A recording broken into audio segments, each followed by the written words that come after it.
Welcome everyone to Behind the Wrestler this evening, and for this episode, my guest at this time is none other than the Princess of Ponsonby herself, Ashlee Spencer. Thank you very much for taking the time out and giving a story behind yourself. So, first question, you've probably been asked multiple times, and you're probably going to get asked multiple times. Who, when and where inspired you to become a professional wrestler? The definite moment for me is, I'm really bad with like wrestling timelines, but when Paige debuted main roster and she won the Divas Championship from AJ Lee. I'd been watching it for like a few months prior to that, but it was kind of like just watching it because it was on TV at the time. But after I saw that match with Paige and AJ, that was when I was like, I actually really love wrestling. So yeah, I remember watching that match as well. It was pretty cool. Paige started crying backstage.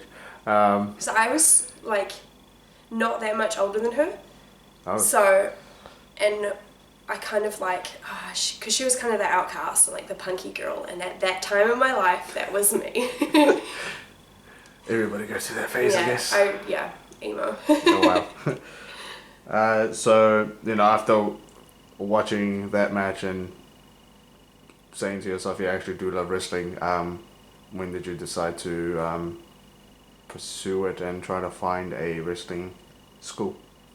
I didn't actually try to pursue it. I think it was like 9 months later that I ended up being a wrestler, but I kind of fell into it. I'd gotten dumped about 4 days before Christmas, and I think it was like just after New Year's, and I was kind of like in a shit mental place and really bored, and I'd booked time off work because I was meant to be going on this holiday with my boyfriend, except for he'd broken up with me and wouldn't let me go anymore. So I downloaded Tinder, and I was just like, I need something to like pass the days. So I would just go on and kind of like laugh at people and try and like fight with them on Tinder. And came across this profile, and it was a local wrestler. And he, can I say names? You can if yeah, you want to it was James Shawn. It was James Shawn. It was a photo of him in a like red wrestling singlet, and he had, I think it was like the P-Dub tag title over his shoulder, but it was like post-match, right? And this was in the era where James Shaw wore like a stripe of face paint, red face paint. Except for it was post-match, so it was all like rubbing off, and it was like the worst photo ever. I just looked at it and I was like, oh my god, that he's a wrestler.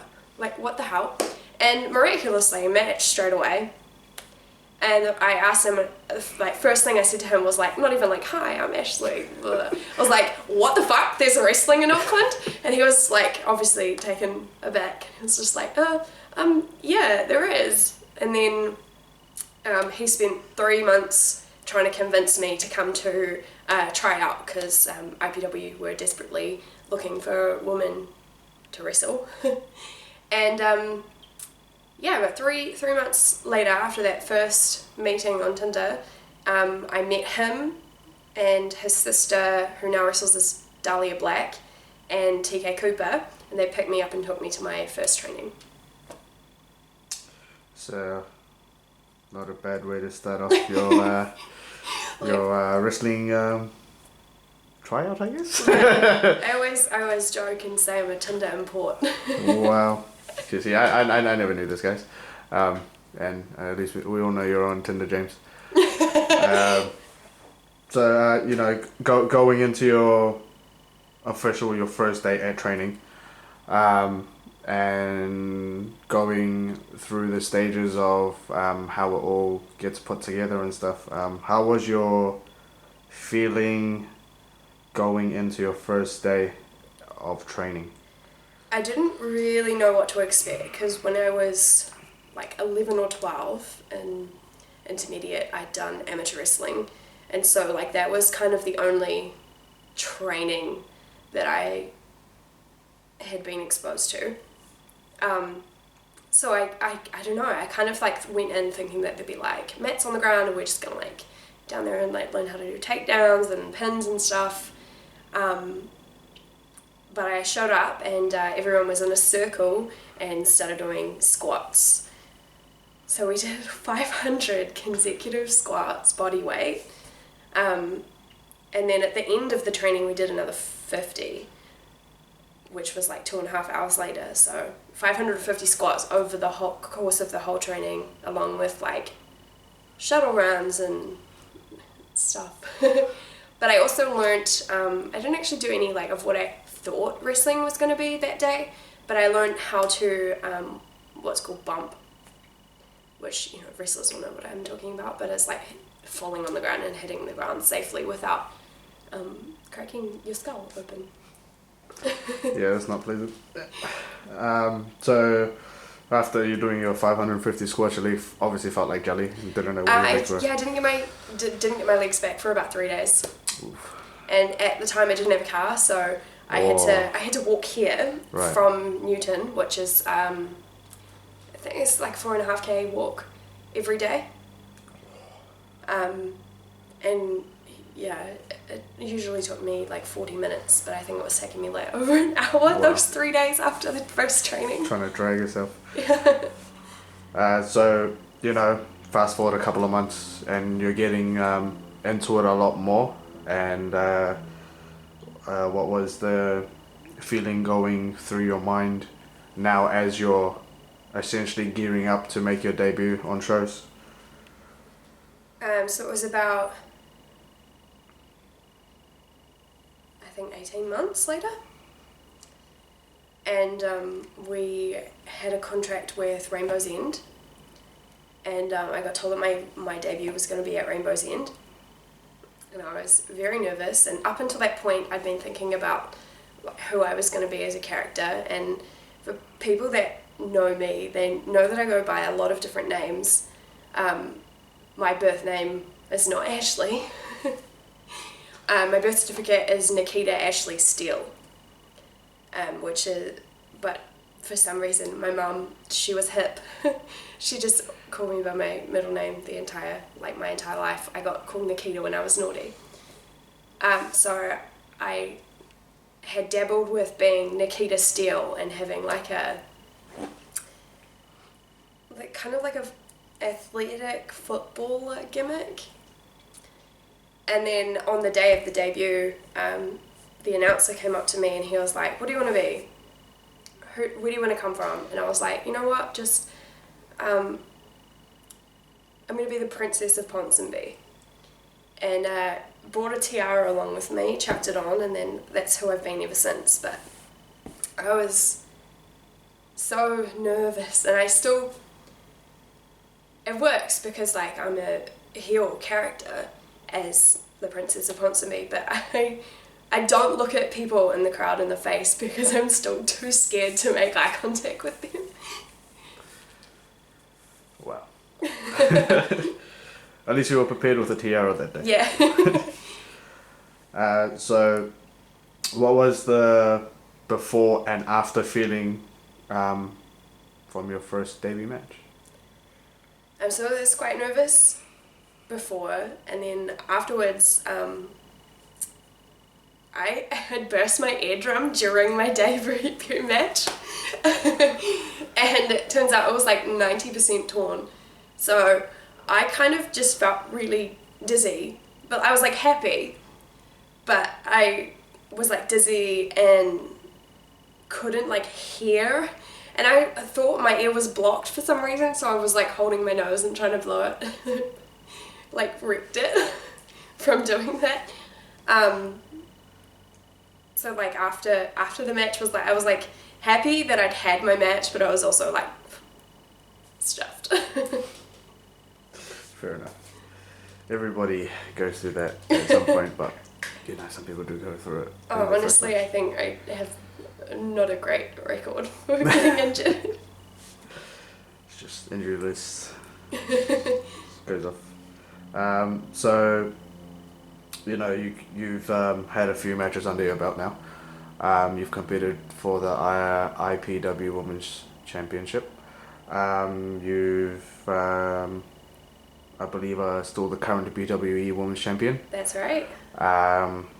So, winning the PWE Championship, what was the thought process going through your mind before and afterwards, and walking away with the belt? I had no idea that I was winning it until I arrived there, I think in Hamilton 3 o'clock-ish, and the show was at 6.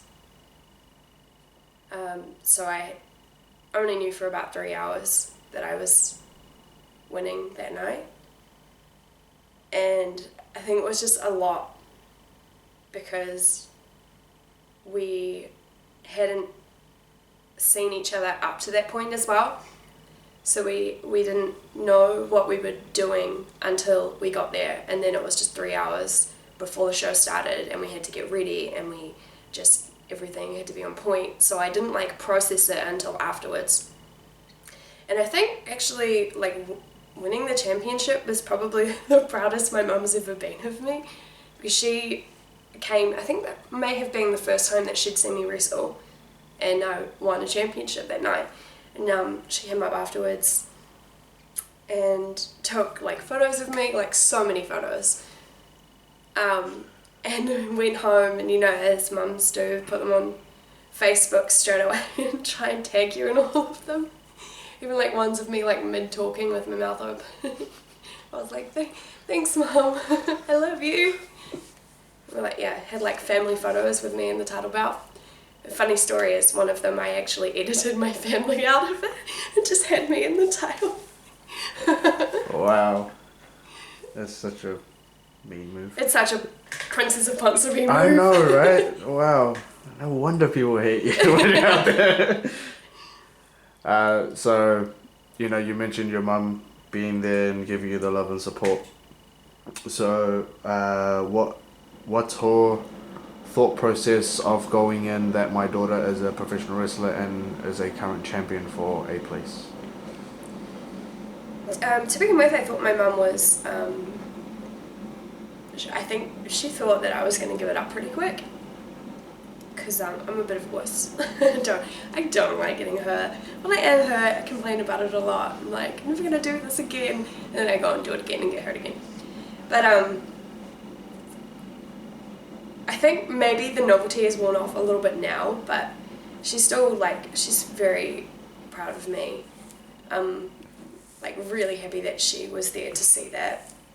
I think maybe 2 years ago now, my family left Auckland and they moved to Rotorua, so I don't actually get to see them a lot. So when they come out to wrestling events, when I wrestle further down the line, it's quite special. But yeah, no, she tells her friends about how she has a pro wrestling daughter.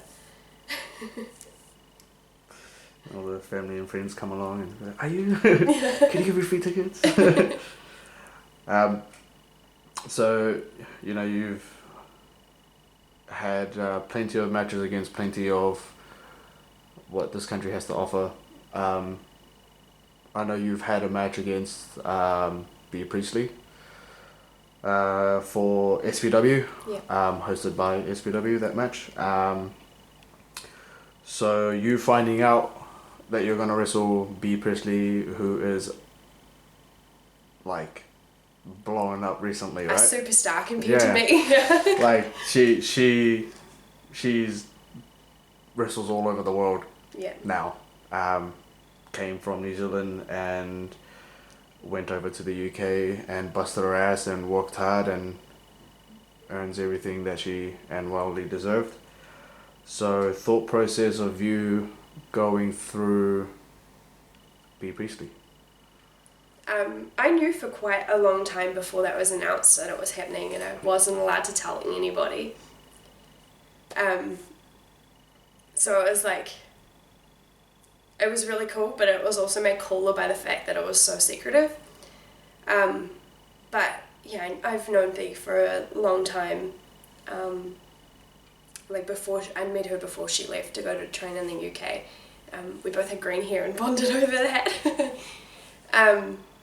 But yeah, so it was really cool to like get to see her again, and then also I feel like she really elevated me onto a platform where I'm seen a lot more,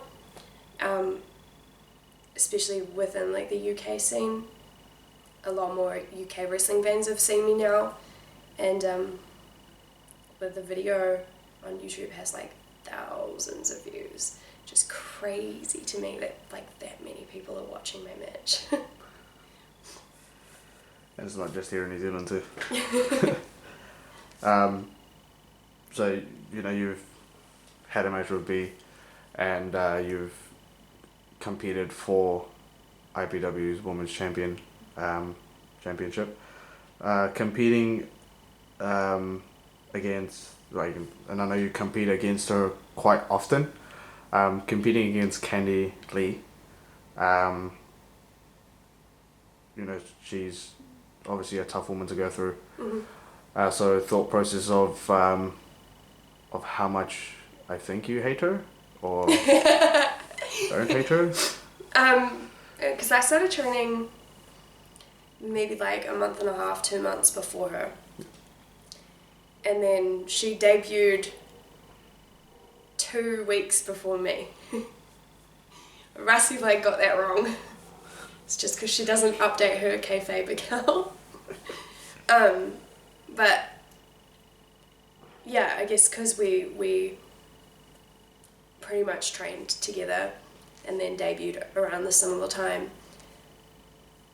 where at the same time all of the other women in the industry were like moving upwards to like wrestle internationally, like Charlie or Dakota Kai, and Dahlia Black as well.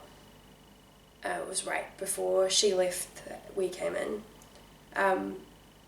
The rivalry was kind of, I'd say, written in the stars. Like, there wasn't anyone else around. It became us, a story of me versus Candy, who had the same trainers and the exact same experience and everything.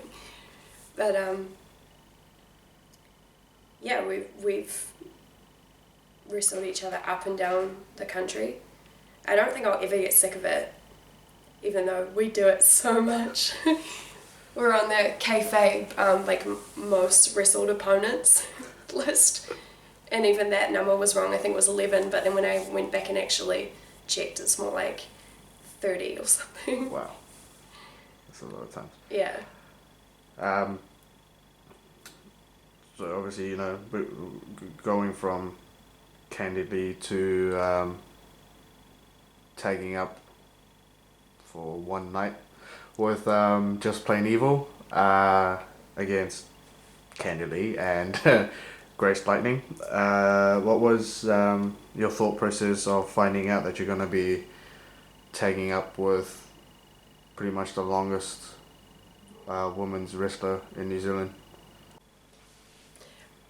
Tagging with JP is really cool. Tagging her finisher was terrifying.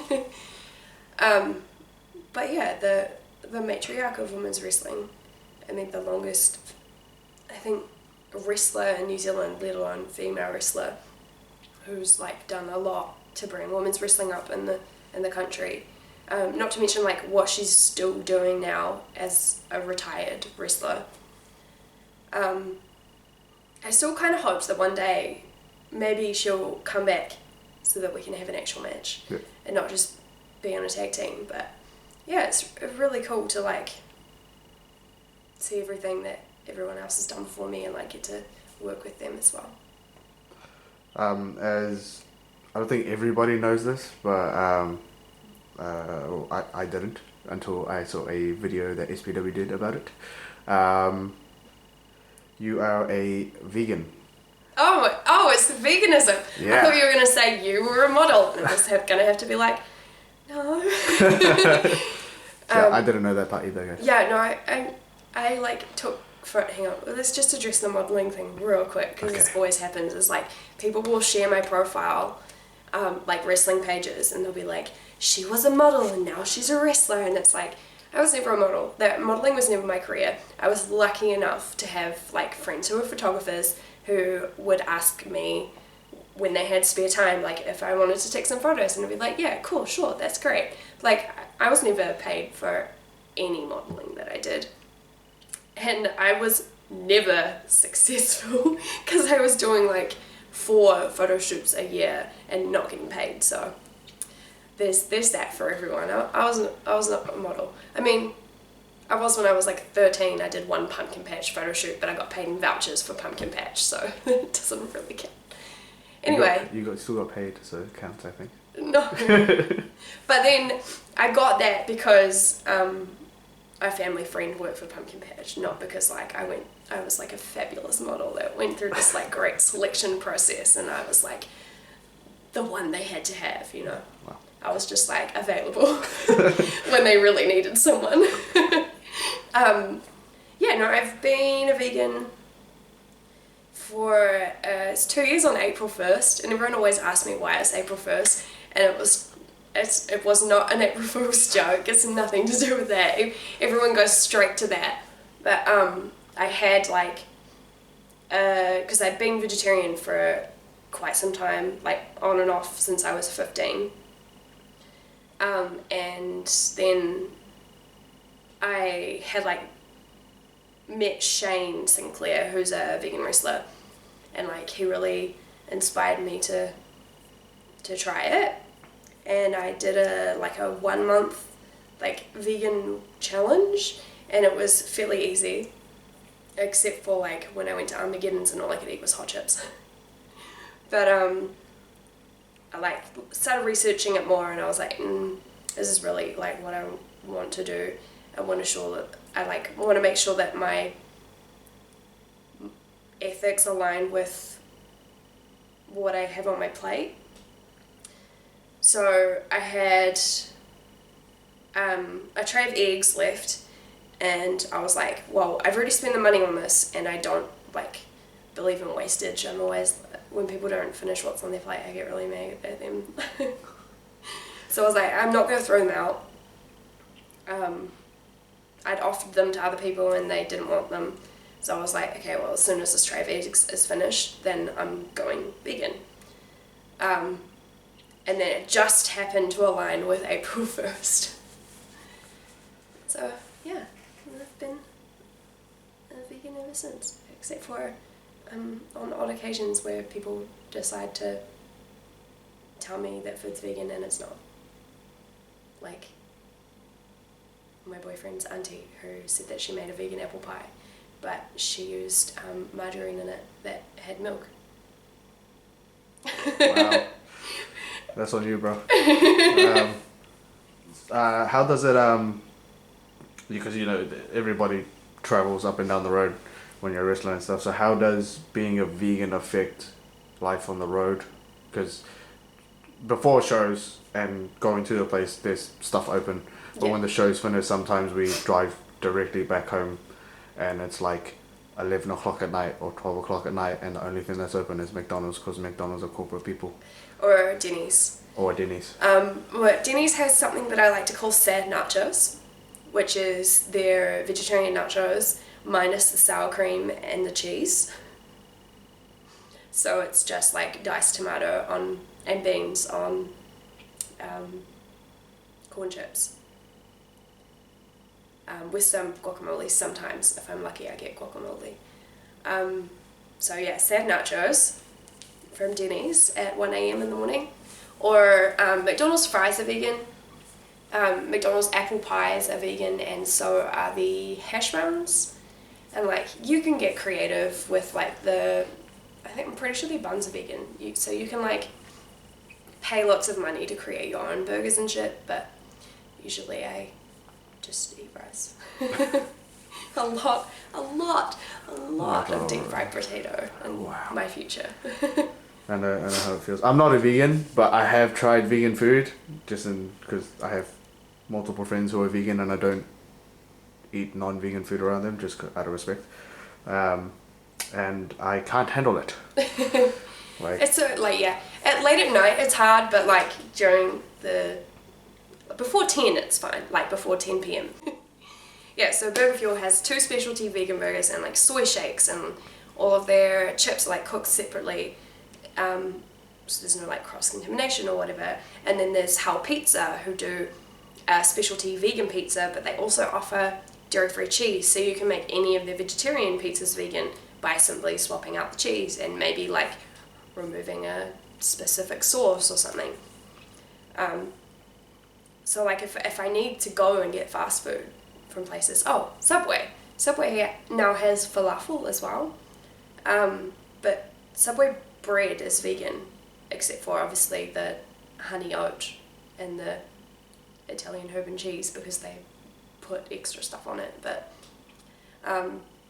so I eat a lot of veggie patty from Subway. Thank you to the lovely Indian families in Papakura that introduced me to that. But yeah, it's like before 10 p.m. it's not hard to be vegan. After 10 p.m. you get sad nachos and guinea fries. Fair enough. Does it affect,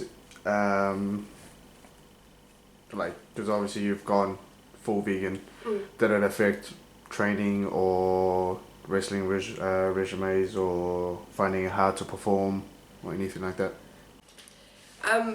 I actually found that I had more energy and I got sick less after going vegan. I say that I'm sick right now, but this is the first time in 2 years that I've been sick for more than a day.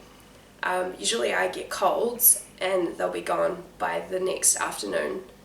So I don't have them for more than 24 hours. This is the first time in 2 years that I've been sick for a week. But I also used to have, like, because I'm lactose intolerant, I would just eat it anyway. Because like I didn't have like an ethical reason as to why I wasn't eating it. I was just like, don't eat it because you're gonna get the shits. And I was like, I can handle it. But now I'm like, don't eat it because, you know, like someone put their hand up a cow's ass to make them pregnant so that they would have a baby, so that they could steal the baby away and then steal their milk. And I'm like, oh yeah, that's not cool. Okay, that's very But like, yeah, I'd say I feel stronger, but it's also because since being vegan, I've also like started going to the gym and lifting weights and stuff. So that could just be like something that's occurred at the same time and not necessarily an impact of veganism, but definitely more energy. And less sick, less often. This is why she can kick ass in the ring. Yes, I can. Especially in the Rumble when she goes around just kicking everyone between the legs. Yeah. We got a kick count of, was it 9 or 11? I can't remember. Wow. One of the two. Prime numbers. Oh wait, no, 9's not a prime number. So you've competed in pretty much every place in New Zealand. The only company I haven't worked for so far is WW. And that's because in Wellington we had 3 shows a day for 3 or 4 days in a row, and I just didn't want to go and do another one after already wrestling 3 times. Okay, so almost every place. Yeah. Except for WW. You've also done matches for Hughes Academy as well. Yeah. And there is a upcoming match on in a couple of weeks for the Hughes Academy Women's Championship. And you are one of the competitors in this match. And a women's scramble match? Yes. I'm just going to find out the date. It's the women's scramble match. I do have the date 28th. with me. There we go, 28th. I'm sorry, Graham. 28th of July. 28th of July, Graham. In Kelson? Yeah, and Kelson is immediate. And, you know, there's the former Hughes Academy Women's Champion, Crystal Kane, in there as well. You've had a run-in with her. Mm-hmm. Yep, got a big boot in the face. Yeah. You've also had a run-in multiple times with Candy Lee, who was the other competitor. Yep. And we've got the returning Scarlett, who I've never faced. who have never faced. So she is coming out of retirement to compete for the Hughes Academy Women's Championship. Mm-hmm. Do you think there is a doubt in your mind that she is going to walk out as the new champion, or are you? I mean, I have no idea what to expect, because she could have just been like in the gym busting her ass every day since she's been gone, waiting for this moment to come back and smite me. That could happen. But yeah, like Ange being one of the only people that I didn't get to wrestle before she retired. She kind of retired like as I was just debuting, so we missed each other. But her coming back and getting to be in a match with me is like super cool for me. She's my second favourite redhead in New Zealand wrestling. My first is Amber. Yeah, I was gonna say it was probably her. So, you know, going into this Scrambles match, what's the thought process and how you're preparing for the 28th? Well, I prepare the same way as I do for everything. I go to the gym. I cry. I sweat. I bleed. I go home and then I cry some more. I hurt my elbow, so I haven't actually been going to wrestling trainings for the past 2 weeks because I don't want to break it again. I say again, but I haven't broken it since I was like a teenager. But I get really precious about injuries, so I've just been going to the regular old gym and doing that. But I like to be able to surprise people. With every new match, I like to kind of do something that they haven't seen before or maybe weren't expecting me to be able to do. So who knows, this might be the time that I finally bust out my moonsault that I've literally been trying to do for the last 3 years.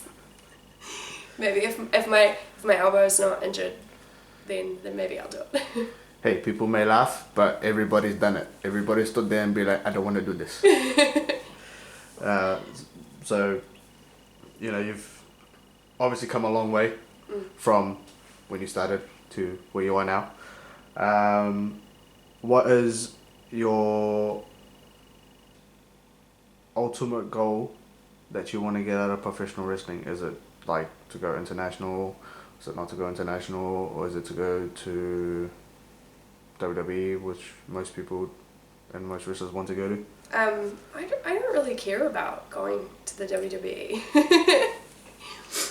People kind of get shocked when I say that, because like, and especially like if in their minds WWE is like their end goal. I just like I want to wrestle and I want to have fun and I want to bring enjoyment to people, and I believe that I can do that here. And that I can continue to like help build up the New Zealand scene and make New Zealand wrestling like what it is, and continue to like have it be a thing for the generations to come, and not just like, if we all left now, got signed to the WWE, what would be left? There wouldn't be anything. So I would like to go overseas. I would love to wrestle Shaz McKenzie, Indy Hartwell. Can I start doing the listing names thing and then I forget all the names of people I want to wrestle? You know, there's like quite a few girls in Australia that I like watch their matches and I'm like, wow, these people are like really good. Like way younger than me, and like I should be on that level and I'm not. I'm gonna go out there and beat them up. No, not really, but yeah, I mean there's heaps of girls in Australia that I really want to wrestle, and like I would love if I could wrestle Dahlia Black and Bea again, and Charlie Evans, who's in the UK at the moment. Jenny from Progress, she's another like amazing woman that I would love to wrestle. So for me it's more about like just getting matches with people that I think are like freaking amazing, rather than like where the matches are. I obviously ask everybody this, and mostly all of the female wrestlers that I've interviewed so far, about I know it's the technical term that they call it now, the women's revolution, and professional wrestling, where obviously the women are having amazing matches, and I am going to say they're having more amazing matches than the men, because they bust their ass and work their ass off day in and day out, just like the men, if not harder. So what are your thoughts about the women's revolution that's currently going on? I think that, I don't know, calling it the women's revolution is, I don't think it's the right name for it, because there has been great women's wrestling before. Even in the WWE, like, I'm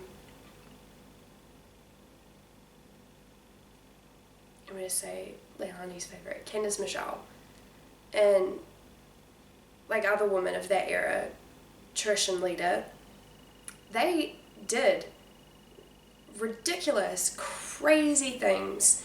They, yes, were eye candy, are beautiful women, but also were wrestlers and pushed for people to see them as wrestlers. Yeah, I think when the WWE started calling it like the Divas Revolution, and it was like Charlotte and Bayley and the NXT women that came up, it was kind of like a slap in the face to the women like Layla and Michelle McCool and the Bellas, who were still working really hard to be seen as wrestlers. But it was like the WWE kind of trying to be progressive and like get the young female fans that were like fans of the girls in the NXT to like come up to the main fandom. Mm-hmm. And then calling it the women's revolution again was just a change of words. It didn't actually really change what was happening in like Raw and SmackDown and stuff. NXT I think has always been really good for like showcasing the women, treating them the same as the male competitors. But I still think that WWE especially have a long way to go, because it seems like they're doing first for like doing first sake. Like we can say that we've had the first, Elimination Chamber women's match and first women's Royal Rumble and stuff, and it's like, cool, but you should have been doing this 20 years ago. Mm-hmm. But for everywhere else in the world, I think the women generally have kind of always been treated the same as the male competitors. Mm-hmm. I mean, and like from what I know of New Zealand, definitely that's been the case here. Mm-hmm. I mean, I still get like 15 minutes on a card, which is more than some of the boys' matches. And I think when that first started happening, the boys were kind of like, why do they get more time than us? And it's like, well, we have one match and there's fucking 30 of you. So let me do some good shit, please. Like you also mentioned that you wanted to bring and be a part of trying to bring more eyes onto the New Zealand scene. There's more eyes on it now than there has ever been in a while. With obviously like Dakota Kai being in the WWE, and we've got Travis Banks up in the UK doing his thing.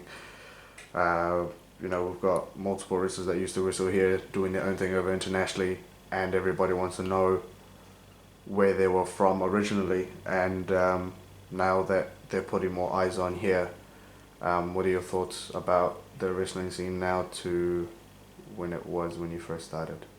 Well, when I first started, I didn't even know it existed. So, I don't know if it's like when you begin in your wrestling journey, your eyes like kind of switch over from, I don't know, you take more in. Like when I walk down the street now, I like see posters of wrestling from different promotions like advertising their next show. And like, obviously because I like wrestling stuff on Facebook now, I get a lot of ads that are like target audience at like Aucklanders who like wrestling. Thanks, Facebook business. So like I feel like because my mindset switched over, I like see it now, like I'm not immune to it anymore. Which is the same cause with wrestling, with veganism. It was really weird, but I think now we have more room to grow, and I think we've been seeing that with like ticket sales and stuff as well. The last few shows that I have been at have been like standing room only type situations, which is amazing because I don't know, first couple of shows that I went to were like 100 people. Yep. And now we're hitting like max capacity for the buildings that we've rented out, and down south they're pulling in like thousands of people because they're less saturated with wrestling. Mm-hmm. And I don't know, what are you going to do in Invercargill on a Friday night besides go see SBW, or Saturday night for that matter? You're going to go out in the paddock and pat the cows? Probably. So like we definitely, I think what they've done for us is give us like more room to grow. Like there's been like a huge growth of not only fans but people that want to come and wrestle or just be a part of like filming and editing and making music for us and doing the lights and like working in the kitchen, like all of these things that are essential to run a good wrestling promotion. And like people are like really wanting to like do the little things as well, which is really cool. What is next for Ashlee Spencer?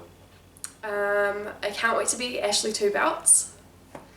So Candy Lee, I don't know, I can't remember what I was going to say, but keep that belt warm for me, because coming for it. I'm going to have a red one on the shoulder and a black one on the shoulder. Then I'm going to have the Hughes Academy belt around my waist, you know. That'd be Ashlee 3 belts, but yeah, I mean, having a belt is cool because people pay attention to you when you have one.